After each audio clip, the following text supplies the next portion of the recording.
Intlaħaq ftehim bejn il-Gvern u l-Unjin għall-Infermiera u l-qwiebel l-MUMN biex dawk li jagħtu l-ewwel għajnuna fosthom l-infermiera tal-ambulanzi jkunu koperti b'assigurazzjoni mħallsa mill-Gvern f'każ ta' korriment jew mewt.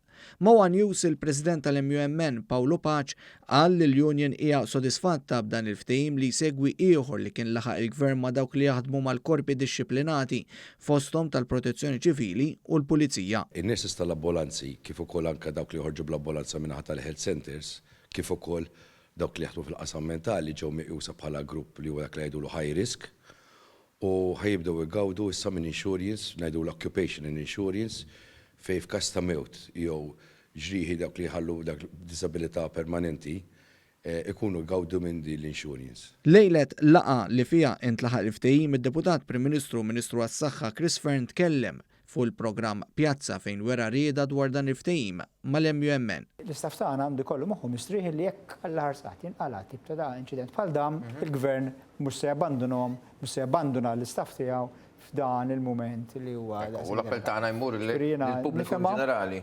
Nifhem il-Union qegħdin jagħmlu din it-talba. Mawa News Paċ saħaq li f'dan il-ftehim hemm ukoll inklużi l-infermiera tal-isptar Monte Karmeli li wkoll jaffaċċjaw ċertu riski meta jaħdmu ma' pazjenti li jistgħu jkunu aggressivi minħabba l-kundizzjoni medika tagħhom.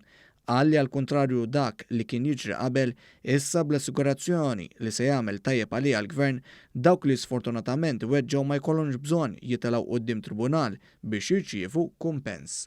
Li jkorru korrimenti gravi ġifieri kif qed ngħidu jħallu ċertu disabilità, awtoment tiskatta din l-insurance mingħajr ma jkollhom bżonn imorru tribunal u jieħdu skont il-disabilità li jkollhom il-ħlas dovuti.